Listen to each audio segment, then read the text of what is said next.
Assalamualaikum warahmatullahi wabarakatuh.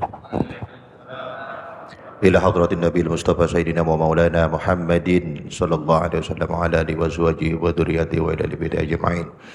Wa khususan ila Habib Alawi bin Ahmad bin Hasan bin Abdullah bin Alawi ila Haddad bin Alawi wa khususan ila Ahmad bin Yusuf bin Yahya wa khususan ila Habib Nawfal rahimahullah wa Syekh Kiai Haji Muhammad Syed Abdul Bawar wa khususan Syekh Kiai Haji Zainal Abidin Sukabumi wa khususan Syekh Kiai Haji Ibn Badruddin Al-Haitami Sukabumi wa khususan Abi Kiai Haji Abdul Jabajil Kiai Haji Ismail bin Masallah wa khususan ولجميع المؤمنين والمؤمنات والمسلمين والمسلمات الأحياء منهم والأموات الفاتحة. أعوذ بالله من الشيطان الرجيم. بسم الله الرحمن الرحيم. الحمد لله رب العالمين الرحمن الرحيم مالك يوم الدين إياك نعبد وإياك نستعين اهدنا الصراط المستقيم صراط الذين أنعمت عليهم غير المغضوب عليهم ولا الضالين آمين.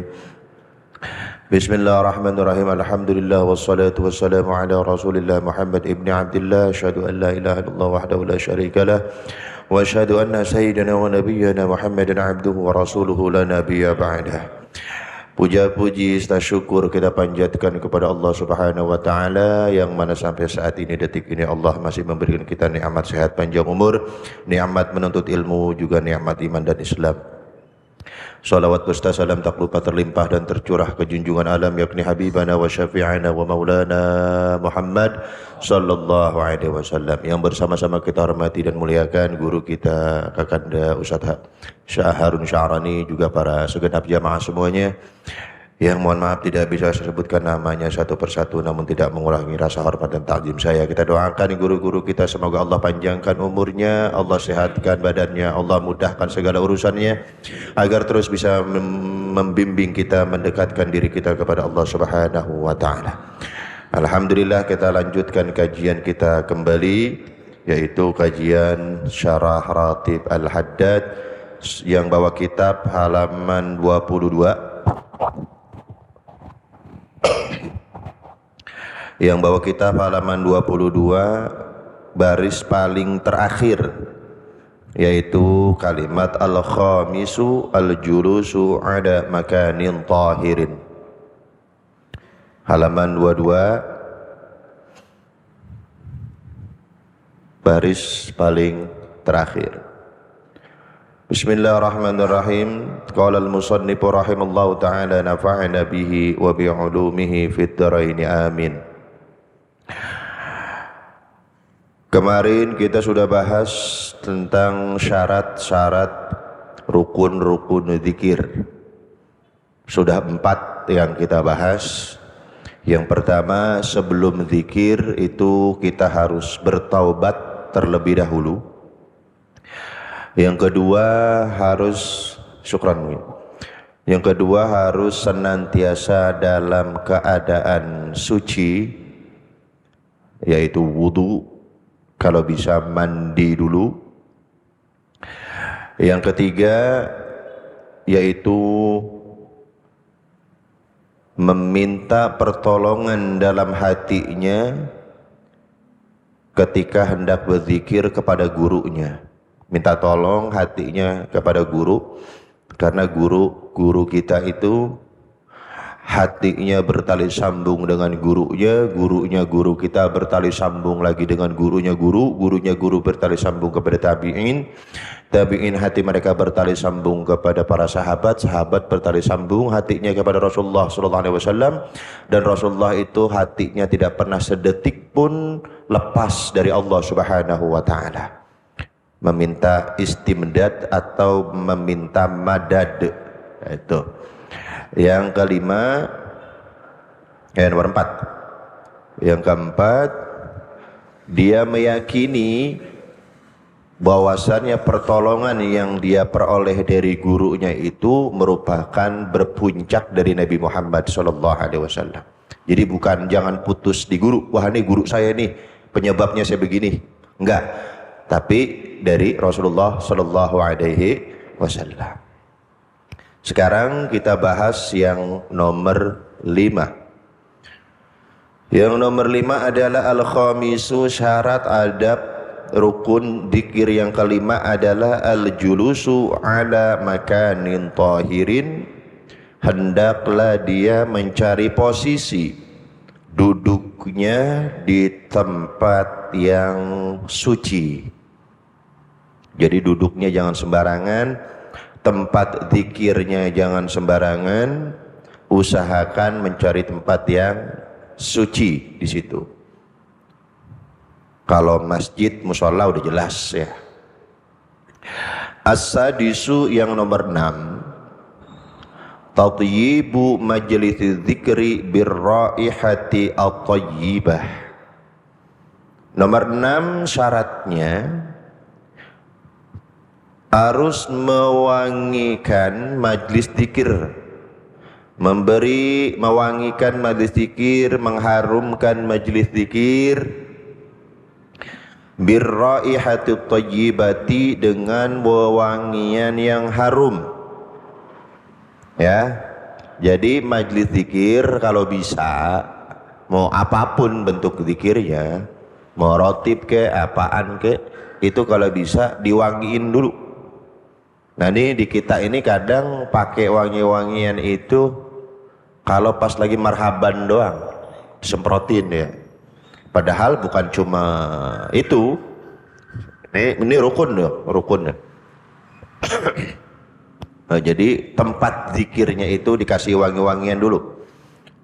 Kalau pakai dupa tuh, tapi dupanya jangan yang murah, Ustaz. Jangan yang murah, yang bagusan dikit, ini gitu. Lianna majalis dzikri, kenapa harus diwangikan tempat zikir itu? Kenapa? Jawabannya lianna majalis dzikri, karena majlis-majlis zikir itu la takhlu 'anil malaikati, itu mesti ada malaikat di situ. Malaikat ikut gabung di situ. Bukan hanya malaikat, wa an mu'mini al-jinni, jin juga rekan kita tuh yang tetangga sebelah yang mukmin ikut berzikir bersama orang-orang yang zikir. Nah itu, jadi wangikan tempat zikirnya dengan wewangian. Di dalam kitab Al-Fawaidul Mukhtarah li Saliki Thariqil Akhirah yang dikarang oleh Habib Zain bin Ibrahim bin Zain bin Smith, jadi terkadang jin-jin itu ikut hadir bersama orang-orang yang zikir. Bukan hanya itu, terkadang mereka pun ikut sholat berjamaah bersama kita. Nah itu, kalau lagi sholatnya barengan mah enak ya Bang Baron ya, ya nggak terlalu takut gitu namanya. Lah kebayang nggak lagi sembahyang sendirian dan ngikut di belakang, masbuk lagi. Kalau masbuk biasanya kalau di kita imam diapain? Ditowel kan? Itu coba ada pikirin bagaimana itu. Lagi sembahyang lagi sendirian aja kan, ada yang noel. Lah batal pisan salatnya. Jadi kalau ditanya apa hukumnya sholat berjamaah bersama jin, apakah dihitung berjamaah? Ya, sama. Sholat berjamaah bersama jin dihitung sholat berjamaah. Karena dalilnya dalil umum, wa ma khalaqtul jinna wal insa illa liya'budun, tidaklah aku ciptakan jin dan manusia yaitu untuk mengibadahi aku, kata Allah Subhanahu wa taala. Cuman janganlah repot ribet bermakmum sama kita jadi imam, serba salah. Ahlan, serba salah. Kita jadi imam dicolek kaget, diaminin kaget. Gimana nggak kaget coba? Kita walad dolin, amin kagak ada bentuknya. Gimana? Ini siapa yang amin ini? Ditengok ke belakang nggak ada orangnya. Pun kalau kita jadi makmum dia jadi imam juga repot. Nggak kelihatan ngikutin apaan kita, nggak bisa. Nah, seperti itu. Nah, Habib Zain itu dalam kitab Fawaidul Mukhtarahnya halaman 609, beliau membahas seputar masalah jin sedikit. Ya, masalah jin. Jadi jin itu Al-jinnu yatasawwaru katsiran fi suratil hayyati wal aqrab. Jin umumnya dia berubah bentuk, biasanya paling banyak, paling umum bentuknya dua, paling banyak nih. Satu al-hayyah, yang kedua al-aqrab. Bentuknya ular, yang kedua bentuknya kalajengking. Nah, itu jin paling banyak nyamar jadi dua binatang itu, ular dan kalajengking. Wa idza tasawwara fi ghairi suratihil asliyati muni'a ayyudhiya ahada. Kalau ini jin berubah bentuk, wujud jadi apapun, dia kan hebat. Hebatnya jin itu bisa nyamar jadi apa aja. Seandainya dia berubah bentuk menjadi sesuatu yang dia inginkan, kemudian dia mengganggu manusia, mengganggu kita nih, nah itu nanti dia dihukum, hukumannya nggak bisa balik ke wujud aslinya. Itu hukumannya bagi jin tuh.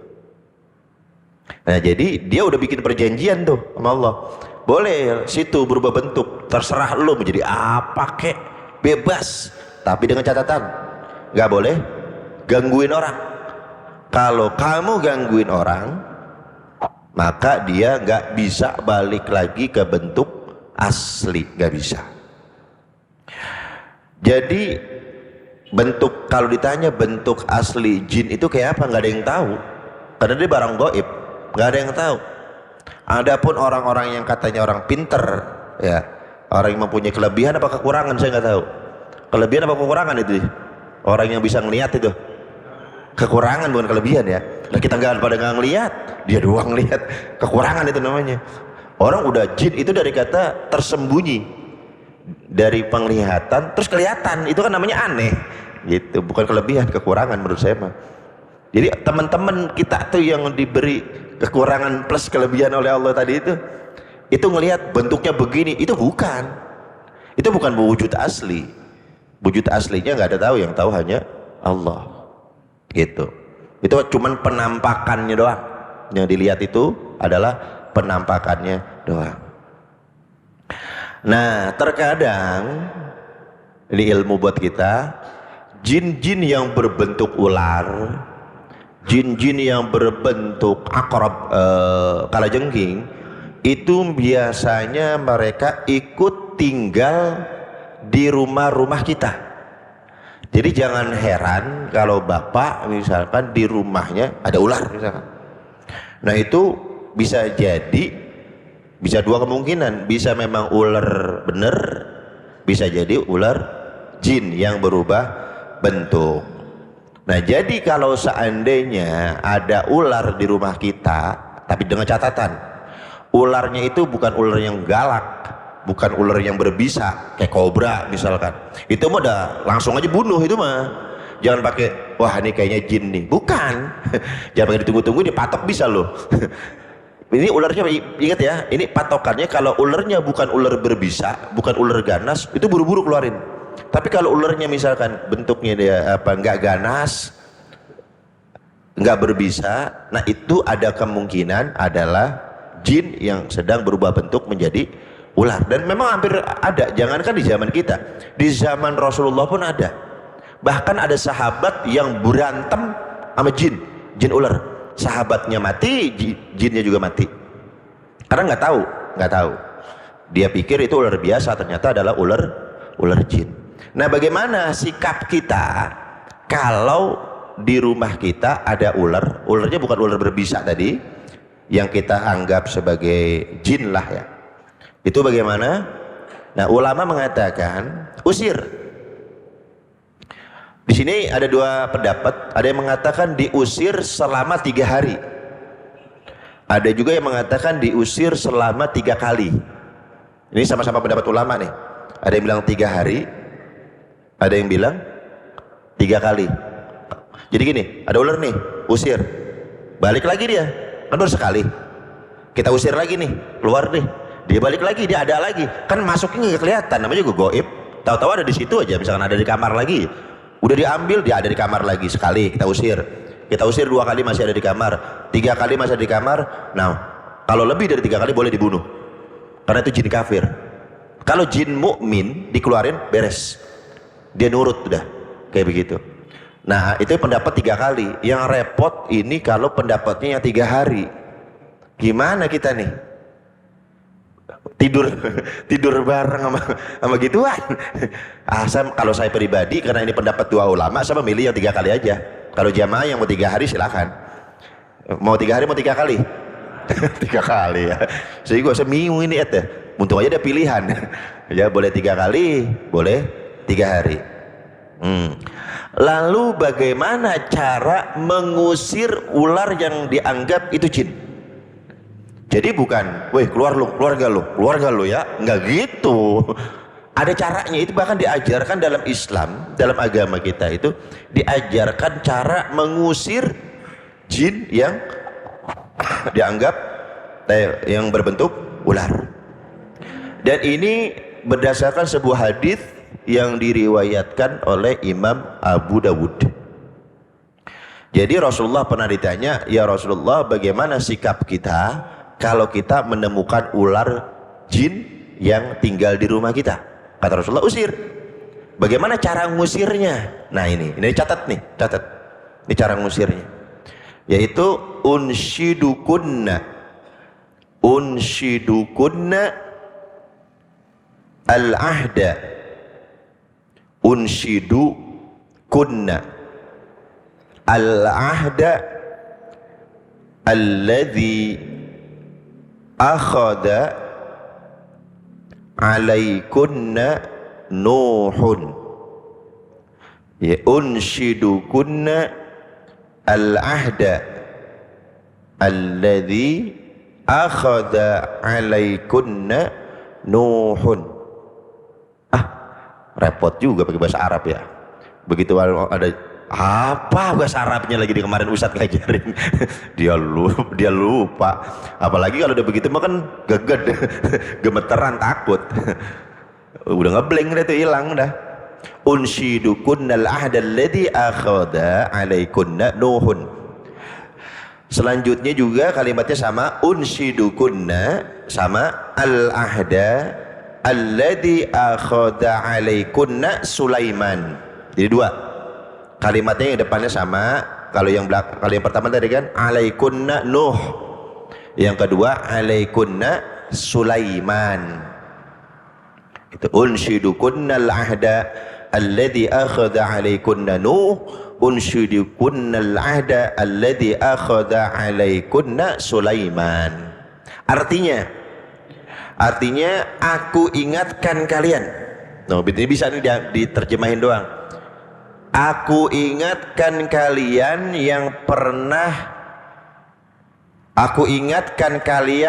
atas janji.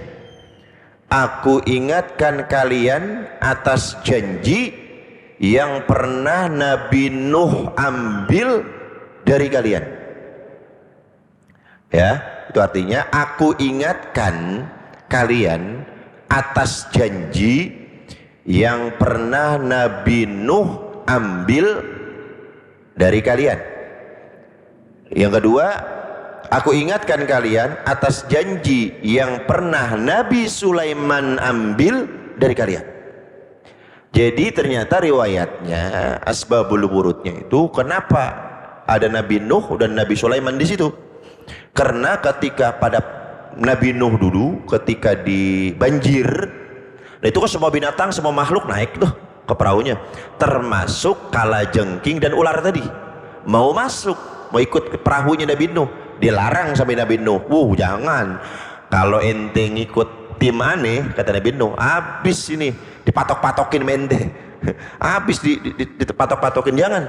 Akhirnya ular dan kalajengking ikrar, bikin janji, saya janji nggak bakal ganggu.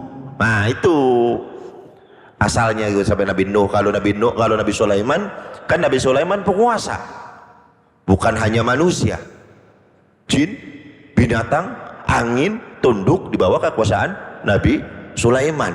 Nah itu makanya disebut 2 nabi ini. Nabi Nuh, aku ingatkan kalian atas janji, gitu kan ya, yang pernah Nabi Nuh ambil dari kalian. Yang kedua, aku ingatkan kalian atas janji yang pernah Nabi Sulaiman ambil dari kalian. Itu kalau mau ngusir apa namanya, ular, kalajengking yang kita prediksi itu jin, itu begitu. Allah kemudian tambahkan kalimat di akhirnya, Allah tu'dzuna, jangan ganggu kami. Nah itu ya, terakhirnya itu Allah tu'dzuna, jangan ganggu kami. Kemudian Rasulullah mengatakan fa in udna faqtuluhunna, udah diusir 3 kali berturut-turut masih bandel juga ini si jin berbentuk ular dan akrab, kalajengking, faqtuluhunna, bunuh, boleh baru dibunuh. Jadi nggak boleh kita langsung membunuh ular yang tidak berbisa tadi, nggak boleh langsung dibunuh, nggak boleh. Kenapa? Khawatir itu jin, dan itu kan jin punya keluarga, dia kan punya balat, punya keturunan. Lah kalau keluarganya kagak nerima bagaimana? Balas dendam. Nah itu kesurupan lah segala macam. Nah itu akibatnya karena kebodohan kita tidak maksimal memahami ilmu agama. Makanya saya sampaikan ini ya, seperti itu. Nah jin ini juga diberi beban oleh Allah berupa ibadah, sama seperti kita. Dia menikah, ada syekhnya, ada ustadznya, ada kiainya, ada sama. Ada yang baiknya, ada yang buruknya, ada yang tukang ke masjid, ada yang nongkrong, ada yang mabuk lah, sama udah kayak kita, udah sama persis, nggak buang pisan. Kalau orang sini bilang sama udah. Bahkan Shahibur Ratib Imam Abdullah Al-Haddad itu punya murid jin. Imam Abdullah Al-Haddad punya murid bangsa jin. Jadi ini dikisahkan oleh salah satu murid beliau yang bernama Said Muhammad bin Syekh Al-Jufri. Ya, Said Muhammad bin Syekh Al-Jufri. Ketika Imam Abdullah Al-Haddad ngaji nih kayak kita nih, cuman ngajinya ngaji asar, waktunya waktu asar. Ternyata ada ular yang sangat besar, mungkin kayak sancak modelnya kali gitu ya. Ularnya saya juga nggak tahu gitu. Ada ular yang sangat besar di samping Sayyidina Imam Abdullah Al-Haddad. Nah Imam Abdullah Al-Haddad kan Shahibur Ratib ini buta dari kecil, umur 4 tahun udah buta beliau. Jadi beliau nggak ngelihat kalau ada ular. Jamaah itu inisiatif, oh itu ada ular tuh di samping Imam Abdullah tuh, usir. Nah tuh rame tuh di majelis tuh, bayangin. Nauzubillah, jangan di saya ya, ini mah lagi contoh terhadap saya lagi, jangan jin, jangan. Yang lain aja ustadznya. Lah bayang orang lagi ngajar tuh ular begini gede banget. Nah kaget nih, rame nih, keluar nih rame-rame, nyari apa? Nyari bambu, nyari kayu, mau diusir ini sama jamaahnya Imam Abdullah Al-Haddad. Nah memang Imam Abdullah Al-Haddad matanya buta, tapi kan beliau bisa melihat dengan mata batin beliau. Tahu beliau ternyata ada ular, tahu, bukan nggak tahu. Cuma santai selau. Lah kalau kita mau kabur pisan. Dia selau aja, tetap aja ngajar biasa. Begitu ini jamaah udah nyiapin bambu, mau nyodok ini si ular, ngomong, dibentak oleh Imam Abdullah Al-Haddad. Beliau mengatakan laqtaqtulil hayyata watrukha. Jangan dibunuh nih ular. Biarin, jangan ganggu. Dia lagi ta'lim mamane. Lagi ta'lim tuh ular. Pabaqiyat ila an faragu minad dars, dan ini ular dibiarin sampai beres pelajaran Imam Abdullah Al-Haddad, sampai selesai pengajiannya. Qara'a sayyidina al-Fatihah wa du'a, setelah beres kebiasaan Imam Abdullah Al-Haddad itu baca Fatihah dan doa. Falamma khatamad du'a tasabsabat wa dhahabat. Begitu beres doa, tahu-tahu nih ular pergi, hilang. Nah gitu, itu salah satu bukti bahwasannya jin juga ikut ngaji sama kita. Tapi kalau ngajinya bareng-bareng saya rada berani dikit gitu lah. Kalau berduaan begini, wah jangan dulu. Mental saya nggak seperti mental Imam Abdullah, nggak berani saya. Kemudian Al-Imam Al-Habib Ahmad bin Hasan Al-Attas, beliau bilang, kalau kalian di rumah mau buka pakaian, mau telanjang, itu jangan asal telanjang. Kenapa? Karena rawan dilihat. Siapa yang lihat? Jin. Iya kalau dia kagak doyan. Lah kalau dia demen, kalau dia suka, kalau dia mau bagaimana? Repot nanti. Makanya lagi-lagi kita diajarkan oleh guru-guru kita, diajarkan oleh ulama-ulama kita, kalau kita mau buka pakaian, mau bugil, mau telanjang, baca doa dulu supaya mata jin itu ditutup, nggak ngelihat kita dan tidak mengganggu kita. Nah, apalagi bini kita yang di rumah tuh ngorada selebor, main buka aja. Dibilangin tuh istrinya tuh, baca surah apa ini, kalau perlu tulis di kertas, tempel di tembok kamar, di kamar anak, di kamar mana, tempelin biar hafal. Doanya pendek. Apa doanya? Bismilladzi la ilaha illa huwa. Segitu doang. Bismilladzi la ilaha illa huwa. Kalau nggak ditulis mah keluar dari masjid udah hilang lagi. Tulis minta kalau di HP. Bismilladzi la ilaha illa huwa. Apalagi itu di rumah sendiri tuh ya. Apalagi kalau kita nginep di villa, di hotel, di apa tuh yang serem-serem begitu, apalagi begitu mah. Itu tuh seperti itu ya. Udah, bismilladzi la ilaha illa huwa, kayak gitu.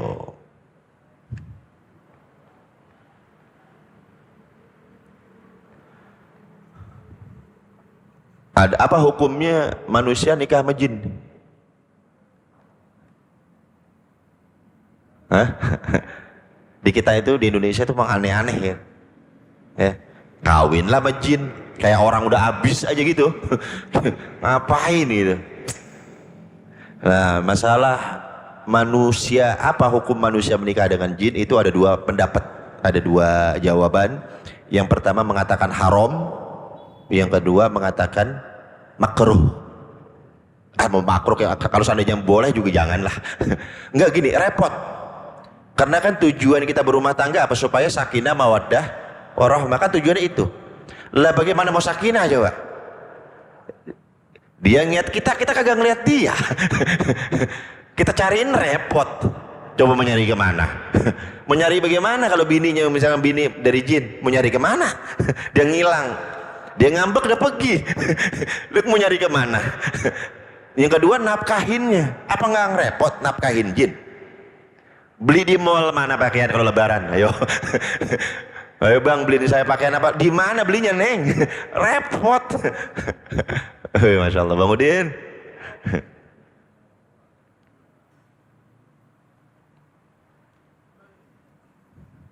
Maafin, sehat. Ya.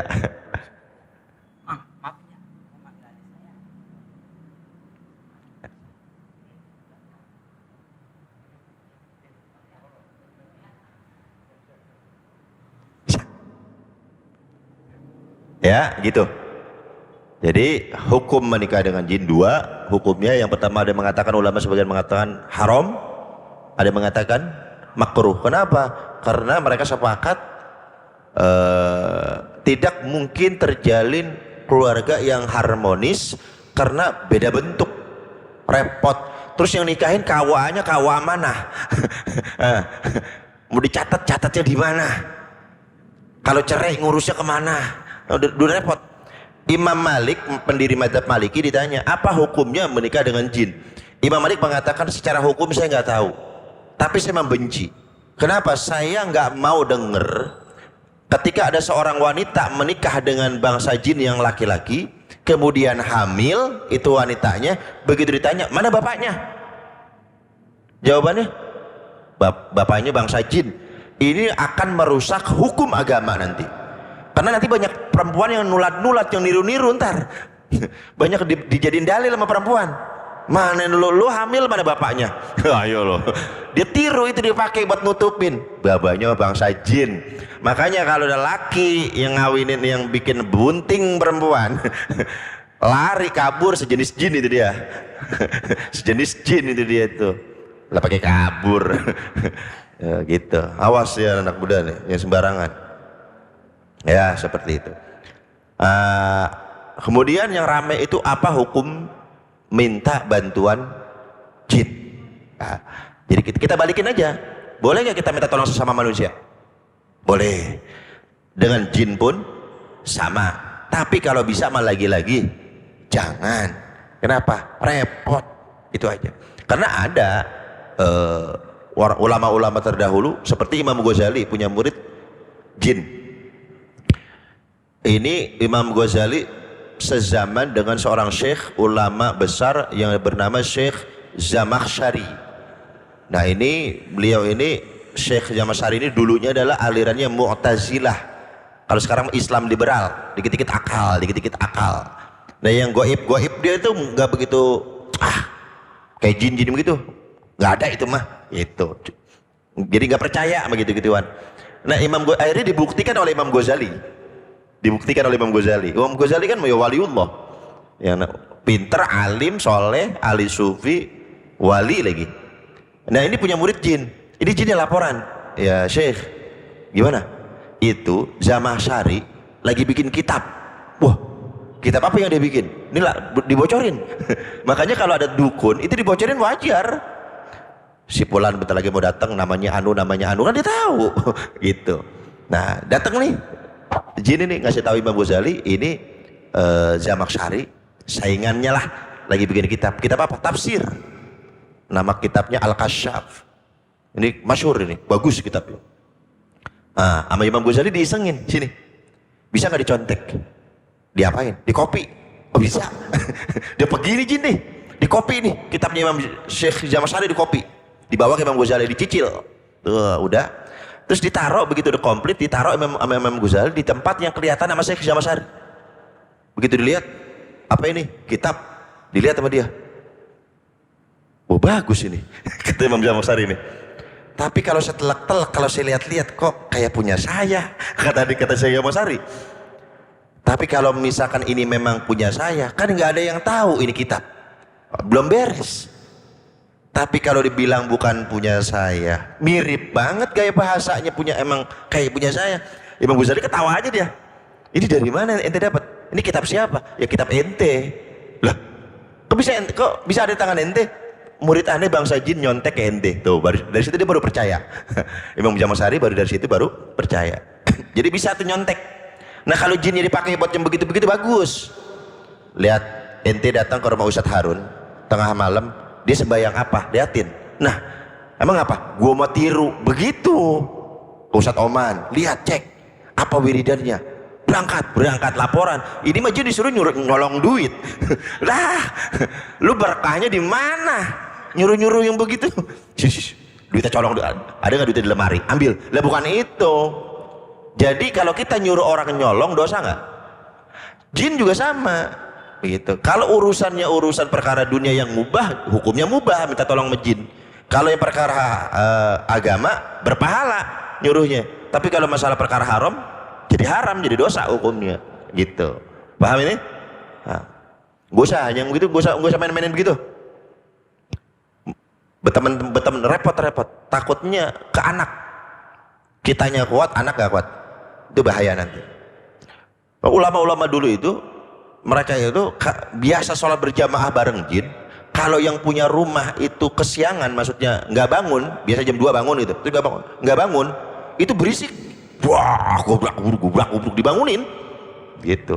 Mau begitu? No, jangan ngeri. Ya, jadi syarat rukun dzikir yang kelima harus apa? Dikasih wangi-wangian, seperti itu. Kemudian nomor berapa? As-sabi'u, nomor ke-7, lubsul libasi thayyibi hillan wa raihatan. Nomor 7, ketika mau zikir hendaknya dia memakai pakaian yang halal. Ini pernah saya sampaikan nih. Kalau mau zikir cek dulu. Ini udah lunas belum bajunya? Atau baju temen belum dipulangin, dipinjem. Nah itu tuh bisa pengaruh nanti ke diri kita itu, bisa pengaruh. Jadi cek dulu pakaian dari kehalalannya, harus halal. Selanjutnya bukan hanya halal, tapi waraihatan kalau bisa pakai minyak wangi, pakai minyak wangi seperti itu biar harum, betah tadi, malaikatnya biar betah. Sholat juga begitu, bedain coba baju sholat sama baju main, bedain coba. Ini kita kondangan sama sembahyang, rapian mana coba tuh. Emang mau ketemu siapa sih? Kita mau ngadep Allah, pakaiannya tidur itu, sembahyang itu, main itu, udah itu semua dicebrik banget, tekil banget, malaikat kan segen, head deh ini buat perengus. Kalau orang kita mau buat perengus, buat matahari ini orang. Jadi malaikat gigi kagak resep sama kita, gitu. Harus yang wangi, harus yang wangi. Kemudian atsaminu nomor 8 syaratnya adalah ayyukhayyila khiyala syaikhihi baina ainaihi. Nah ini nomor 8, dia menghayalkan seakan-akan gurunya ada di hadapannya. Dia menghayal seakan-akan gurunya itu ada di hadapannya, ada di depannya. Nah ini mah bukan guru sembarang guru yang kemarin saya bilang bulan lalu.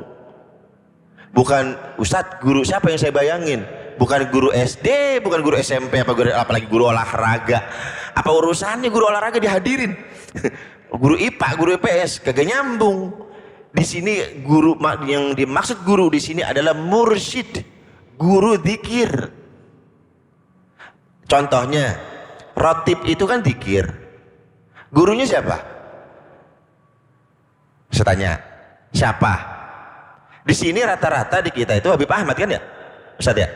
Rata-rata di sini orang masyarakat kenal itu dari Habib Ahmad sama abaknya itu rata-rata. Nah maka dalam hal baca rotib, maka yang kita hadirkan dalam hati, tadi kan sebelumnya kan kita minta tolong tuh, hati kita minta tolong kepada guru kita, ya kan?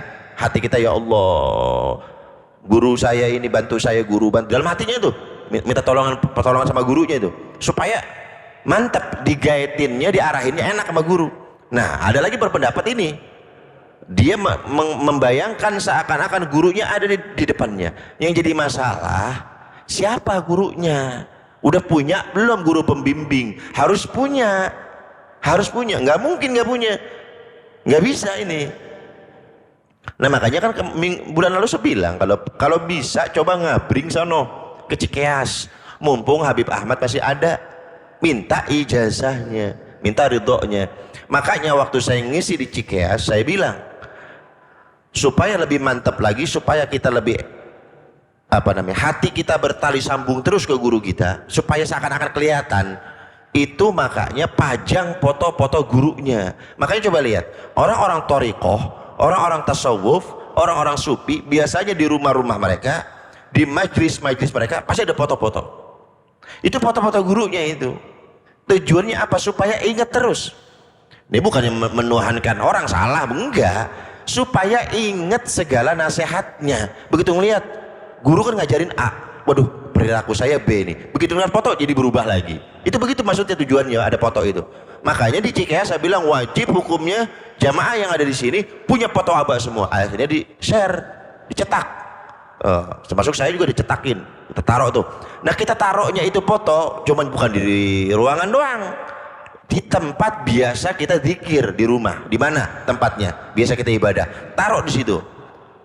Bukan saya, bukan saya ini cuma penyambung lisan beliau, karena saya diijazahkan ya rotibnya, ya kitab ini pun dari Habib Ahmad, ya dari beliau. Jadi saya ketika zikir rotib, ya beliau yang saya hadirkan. Ketika saya zikir la ilaha illallah, wak saya jangan jajan yang saya hadirkan. Tergantung apa yang kita baca, paham ini? Ya coba minta ijazah coba ke sana ke Habib Ahmad, hadirkan. Karena kenapa harus dihadirkan?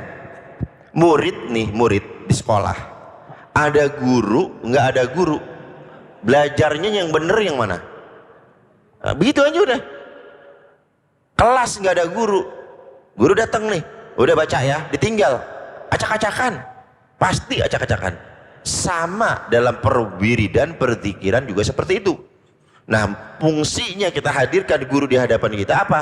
Supaya kita terarah, fokus, khusyuk. Itu maksudnya. Paham ini? Wa hadza indahum akadul adab. Dan ini menurut sebagian ulama-ulama ahli sufi adab yang sangat ditekankan. Ini adab yang sangat penting maksudnya. Nah, kemarin sudah saya sampaikan, saya ingin membahas masalah adab kepada guru, karena banyak di antara kita yang kurang paham adab sama guru. Nah, ini di antaranya ketika zikir pun, bahkan ketika zikir pun adabnya ada berapa kali tuh guru kena kan? Yang pertama, hatinya minta tolong ke guru, betul kan ya? Yang kedua, ini dihadirkan wajah gurunya. Nah, sekarang ini buat anak-anak nih, dengerin nih, dengerin adab kepada guru. Kalau kita ngaji kemudian kita tidak beradab, berakhlak, nggak punya tata krama kepada guru, sudah bisa dipastikan nggak bakal dapat ilmu manfaat. Itu udah dijamin, nggak bakal kalau tidak beradab. Nggak mungkin. Bagaimana mungkin ilmunya diambil, orangnya dicela? Itu bagaimana? Orang sedekah, duitnya diambil, yang sedekahin kita omel-omelin, itu gimana? Bakal dikasih lagi nggak? Nggak bakalan. Sama dengan guru pun seperti itu. Walaupun guru nggak ngomong, lu nggak bakal dapat ilmu ya, nggak ngomong dia. Yang bahaya kan ini, hatinya. Kalau dia nggak ridho aja udah putus. Kita bahas, sisa waktu kita bahas adab kepada guru. Ya, adab kepada guru. Ulama mengatakan sab'una fi mi'atin annal ilma yunalu bisababi quwwatir rabitati bainal muridi wa syaikhih. 70 dari 100%. Dengerin. 70 dari 100% ilmu didapatkan oleh seorang murid karena adabnya kepada guru. Bayangin, 100%, 70%-nya itu gara-gara dia bisa menyerna, dia bisa dapat ilmu.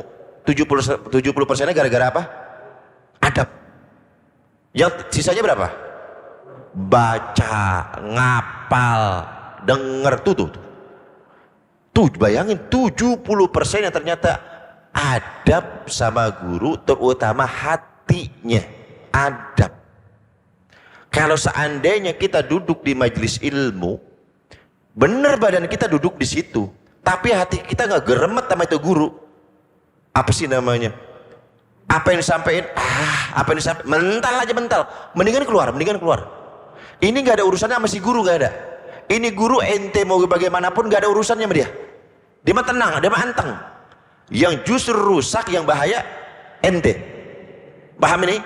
Kalau ngaji, walaupun kita hadir di majelisnya, tapi hatinya nggak sinkron, hatinya nggak robit, nggak begini sama guru, nggak sesuai. Guru nerangin apa, dia kemana, dia bantah dalam hatinya. Karena dia bantah pakai lisan nggak berani. Allah ngomong doang itu guru. Tuh coba lihat, guru dicela, ngomong doang pinter, tingkah lakunya kagak sesuai. Ada yang ngomong begitu? Hati-hati, di hati, ini mah di hati. Ada. Jangan. Karena banyak macam-macam tipikal guru, macam-macam. Imam Syafi'i mengatakan kalau seandainya kamu bersabar dengan sifat kasarnya seorang guru, maka kamu akan merasakan manisnya ilmu. Udah dibilangin sama imam-imam dulu, dibilangin. Jadi jangan apa hati kita rusak nih, jangan nih. Percuma ngap, coba tadi ilmunya diambil, orangnya dicela, itu gimana coba? Pesuladab banget namanya. Ya, ingat nih, kalau seandainya hati kita belum bisa kita tata, belum bisa kita atur, mendingan keluar, datang keluar. Kalau kita nggak datang teromelin ya, dicariin. Kita nggak datang nih, dibilang apa? Tuh dia mah tuh giliran gua ngaji dia nggak datang. Tuh salah lagi kan? Ya udah datang, duduk, keluar. Kan udah datang. Gitu, di mana kek lah. Atau kalau nggak bisa, belajar, coba belajar nata hati. Begitu hatinya begitu hatinya mau apa namanya nggak sesuai, lawan, supaya terlatih. Jadi guru mah kagak butuh murid, yang butuh mah siapa emang? Yang butuh guru apa murid? Murid yang butuh mah. Guru mah nggak peduli, nggak ada urusan sama si guru, nggak ada. Nanti yang ditanya itu, nih ditanya nih, bagaimana sholat yang bener nggak? Nggak. Kenapa nggak bener? Nggak ngaji. Emang nggak ada guru? Tuh coba. Nah kalau guru ancamannya cuma satu, ikhlas apa kagak? Udah itu doang guru mah. Tapi selain guru, masyarakat umum, orang awam, orang bodoh, yang ditanya ngaji enggak? Itu tuh. Nah kalau guru mah nggak ada orang juga, dia bisa nanti berdalih di hadapan Allah. Emang nggak ngajar? Saya ngajarin siapa? Masih bisa dia ngomong begitu. Nah ini jadi masalah ini. Kenapa nggak ngaji? Oh, mau jawab apa nanti di hadapan Allah? Kondangan. Mau jawab apa nanti? Ayo. Nggak bisa. Paham ini ya? 70% dari 100% ilmu didapatkan ternyata karena sebab adabnya kepada seorang guru, terutama hatinya. Awas ya, antara zahir dan batin sama ya. Kalau udah duduk kan namanya hormat sama guru ya. Lah masa zahirnya hormat, batinnya nggak hormat, gimana itu? Karena macam-macam kan, orang hadir ke sini kan macam-macam nih. Ya kan, ada yang faktor nggak enak, bener. Macam-macam udah alasannya. Nah itu namanya antara zahir sama batin nggak apa, nggak selaras, nggak matching, nggak sesuai, kayak begitu. Karena guru itu laksana imam sholat. Nih, imam sholat nih. Ketika kita berjamaah, Allahu Akbar, jadi makmum, ada keretak di hati, gue mau parokoh aja saya keluar aja saya misah aja dari jamaah. Maka saat itu juga, detik itu juga jadi munfarid status sholatnya, nggak berjamaah. Dia munfarid karena tadi udah niat keluar dari rombongan jamaah, tapi gerakannya masih ngikutin gerakan imam. Batalat sholatuhu, sholatnya batal. Dalam fikih itu begitu. Ini kita nih, kalau imam kita rasa, jadi antara imam dengan guru itu sama. Ini ada orang imam, kita nggak seneng nih bacaannya lah, apanya itu jangan diikutin, karena kita akhirnya sholatnya jadi kagak bener. Bagaimana resepnya? Mufarokoh, keluar, saya niat mufarokoh dalam hati, tidak berjamaah, tapi jangan lagi ngikutin gerakan imam. Paham ini? Ini dalam fikih itu begitu. Itu namanya mufarokoh. Nah, jangan diterusin, jangan. Kenapa? Nggak khusyuk. Nah, begitu sudah memutuskan saya keluar, maka nggak boleh lagi ngikut. Paham ini? Dengan catatan, dia tidak dapat pahala sholat berjamaah. Kan gitu kan? Orang yang punya guru pun sama. Ketika dia hadir di majelis guru, terlintas dalam hatinya mencela, menolak, membangkang, maka dia dihukumi seperti makmum tadi yang berniat mufarokoh. Dan ketika makmum mufarokoh itu nggak ada urusannya sama imam, bener nggak? Apa ganjaran imam jadi berkurang? Hah? Nggak kan? Justru yang nilainya poinnya turun siapa? Si makmum. Sama, ente keluar dari majelis itu gak ada urusannya sama guru, ente yang rugi nanti dunia akhirat. Latih hati. Saya dulu ini Masya Allah jahiliyahnya saya, makanya saya kalau ngomong itu dulu waktu saya zamannya jahiliyah, dulu ilmu tasawuf itu saya ilmu apaan itu, saya bangkang mulu. Begitu dibuka sama Allah ilmu ini, ya salam, saya sampai minta maaf sama guru itu. Betul, gurunya udah meninggalkan. Saya cuma, ya Allah guru maafin saya ya Allah. Karena saya nggak dapat barokahnya ilmu saat itu, nggak dapat barokahnya ilmu. Salah satunya saya itu seperti itu. Awas itu ya. Nah, jadi ilmu, kalau santri, anak-anak muda, siapapun jamaah, kalau ingin mendapatkan ilmu yang benar-benar maksimal, maka itu ala qadril adabi ma'asy-syaikh, tergantung seberapa besar adabmu kepada gurumu. Kalau kita pengen maksimalnya tadi berapa persen tadi dapat ilmu? 70. Itu kan belum full kan? Maksudnya ada orang yang dapat cuma 20, ada yang dapat cuma 40, 50. Kalau kita pengen maksimal, ala qadril adabi masyikh, tergantung seberapa besar adab kita kepada guru kita.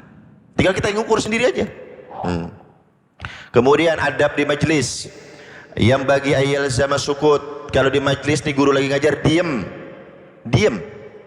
nggak boleh ngomong tanpa diperintah, nggak boleh gerak tanpa disuruh, nggak boleh, baik ngomong maupun gerakan. Sukut, tenang. Imam Syafi'i, imam kita, ketika ngaji dengan Imam Malik, begitu mau buka kertas, bukanya pelan, nggak ada kedengaran suara. Kalau kita kan gini. Kenapa? Takut mengganggu konsentrasi gurunya Imam Malik. Coba pelan-pelan. Ini mah pulpen dimain-mainin kadang-kadang. Kotrek.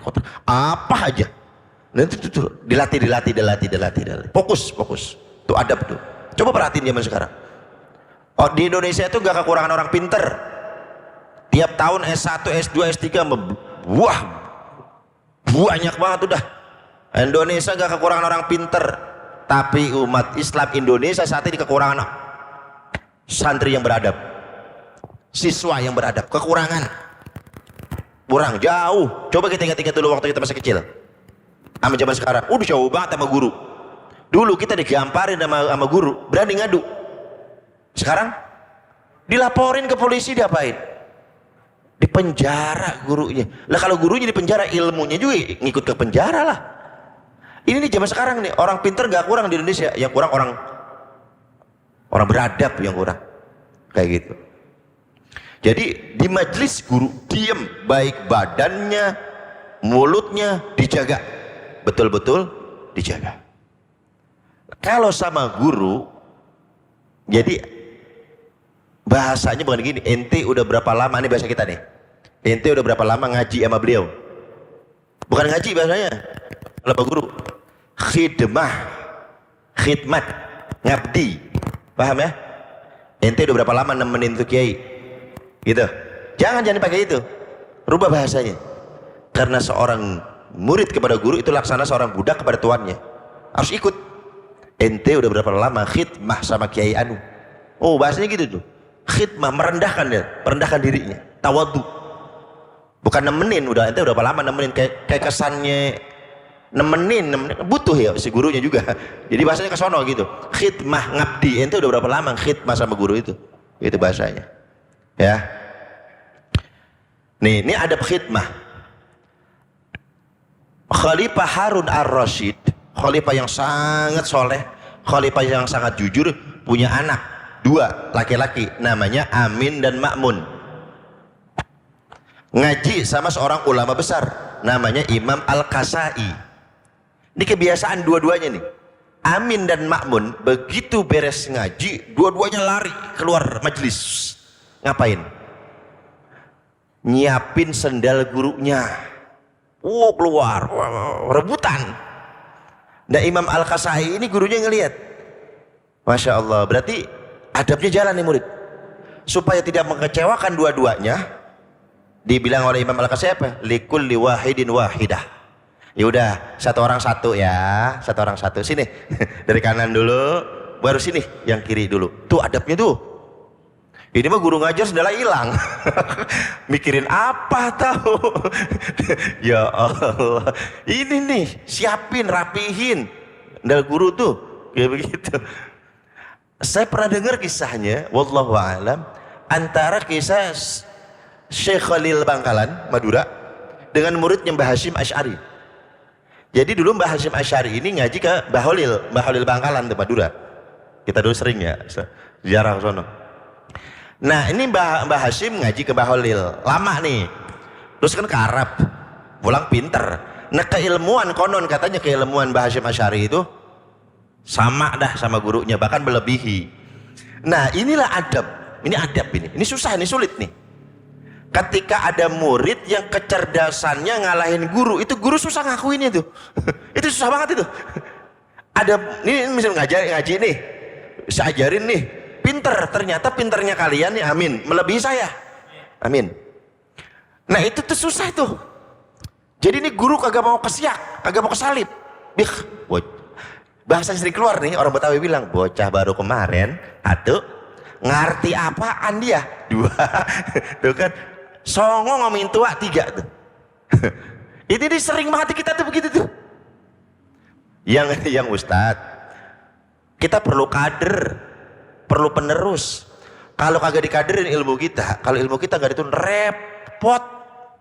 Kita sakit, ini masjid kosong, dia disuruh kagak berani, belum siap, makanya dikader dari sekarang. Jadi kalau ada orang misalkan jadi imam di masjid atau mimpin apa kagak ganti-ganti, ada dua kemungkinan, satu memang istiqomah, yang kedua ogah diganti. Itu kira-kira yang mana itu? Bisa jadi istiqomah, memang sama istiqomah, alhamdulillah. Lah kalau istiqomah apa 70 tahun, lu bukan istiqomah namanya. Kalau istiqomah mah baru 10 tahun, 20 tahun, oke deh, masih mending. Kalau 70 tahun dia aja kagak ganti-ganti, itu mah bukan istiqomah namanya. Kagak mau diganti, jangan. Kader ya, dikaderin. Nah ini Mbah Hashim ilmunya melebihi Mbah Holil. Mbah Holil jujur, Mbah Hashim, nggak tahu manggilnya apa itu kalau bahasa Jawa. Saya mau ngaji ya sama sampean. Loh, bayangin Mbah Hashim, waduh, jangan, masa ngaji sama saya? Dulu tuh kamu, kan saya dulu ngaji sama Mbah. Dulu itu kan dulu. Kalau sekarang mah enggak, kamu udah pintar, kamu udah alim, udah sekarang gantian. Saya yang ngaji sama kamu. Oh jangan. Pokoknya sekali guru tetap guru udah. Bayangin, inilah adabnya nih. Jadi nggak main ambil juga, Ustaz Fitroh. Jangan mentang-mentang gurunya udah tawadu. Antum sekarang lebih alim dari ana, walaupun dulu antum ngaji sama ana. Oh iya dong, enggak, jangan begitu. Wah ini mah PA juga lagi. Iya dong, guru harus ngaji sama saya. Saya alumni Timur Tengah loh, LC. Wah elah, lulusan Cibaduyut. Timbang LC aja juga. Makanya kalau ada yang belaga-belegi, saya juga LC biasa aja. Nggak bisa belagu-belagu. Nah yang ini tawadu nih. Akhirnya kalau nggak salah sholat asar itu. Yaudah, itu sholat asar tuh lama. Apa yang bikin lama? Main dorong-dorongan jadi imam. Ayo, sama kayak kita kan. Kalau sholat disuruh begitu, sholat ya, ayo. Sama-sama kagak bisa dua-duanya itu mah. Lu aja, dua-duanya kagak bisa itu mah. Bukan tawadu, bukan. Saya pikir tawadu, dua-duanya kagak bisa. Ini mah sama-sama orang alim nih. Ayo, lama. Akhirnya ngalah Mbah Hashim, disuruh. Habis itu jadi imam, begitu beres sholat, assalamualaikum, kagak wirid, langsung keluar. Mbah Hashim keluar, Mbah Holil keluar. Ngapain? Mbah Hashim nyariin sendalnya Mbah Holil nyariin sendalnya Mbah Hashim. Udah nyiapin, udah siap. Gitu tuh sama guru mah tuh. Sendal guru diumpetin. Tuh hadapnya tuh. Kita baca sejarah-sejarah ala-ala guru-guru kita tuh enak liatnya, dengarnya tuh. Ya Allah, ini mah enggak.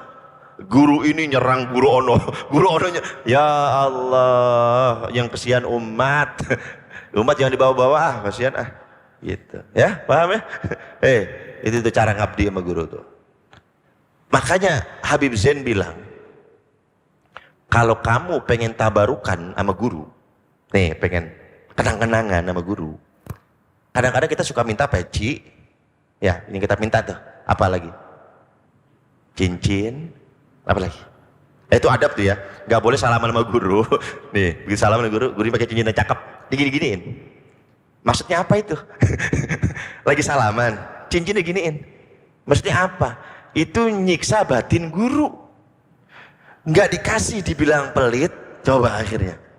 Dikasih seilah-ilahnya itu doang. Dia nggak pakai cincin lagi. Coba ngerasain coba. Kadang-kadang saya perhatiin ada beberapa orang yang berani gitu, ada yang memang. Minta dong, berani banget. Untung aja yang diminta kita gitu, udah biasa gitu. Tapi kalau saya nggak ada masalah lah.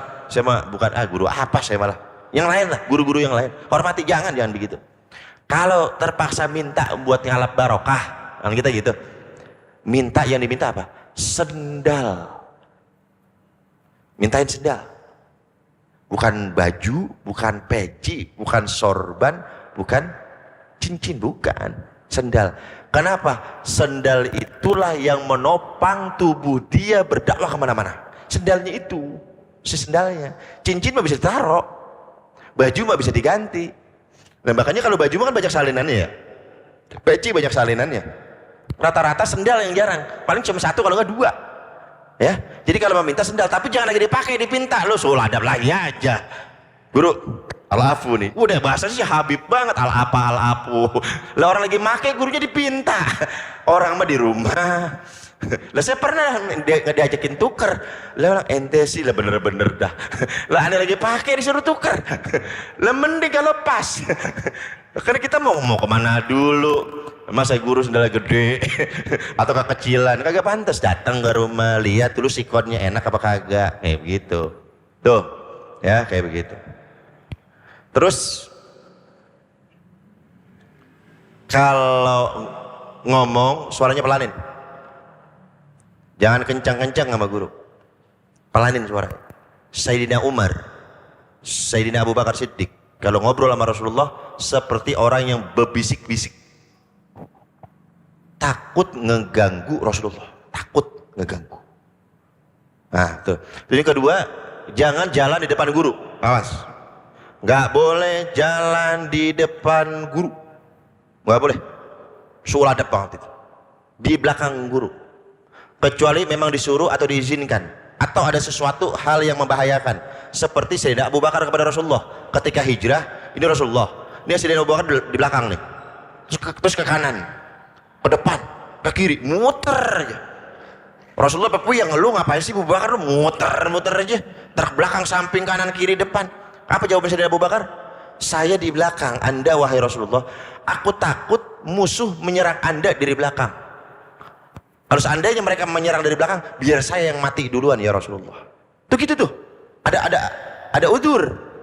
Saya ke kanan juga begitu, saya ke kiri juga begitu, saya ke depan juga begitu. Nah kalau ada bahaya, boleh di depan ente. Ini ada bahaya, ente ke belakang. Ayo guru, maju guru. Guru suruh maju. Lah parah. Begitu ada masalah, guru ditinggal-tinggal. Dasar. Gak boleh begitu. Belakang ya, kecuali disuruh sama guru. Depan, baru ke depan. Belakang, baru belakang. Begitu adab. Udah jam 9 lewat, masih banyak sebetulnya adaban-adaban sama guru yang penting banget. Insyaallah bulan depan sehat panjang umur kita lanjutin lagi.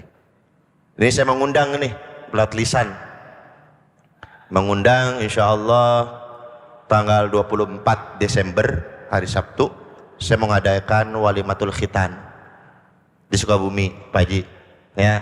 Jadi bari refreshing, bari tadabur alam, ditunggu di Sukabumi nih tanggal 24 Desember. Saya juga pengen sekali-kali di Longok, kan saya ngelongok mulu tiap bulan kemarin. Saya juga pengen di Longok-Longok nih sama jamaah semuanya ya. Mudah-mudahan sehat panjang umur, ada waktu luangnya, sehat badannya. Saya tunggu di Sukabumi tanggal 24 Desember. Bareng Ustadz tuh, ngabring dah tuh. Ya, insyaallah ya.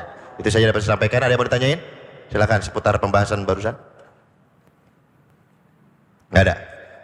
Kalau nggak ada, silakan ditutup doa. Assalamualaikum warahmatullahi wabarakatuh.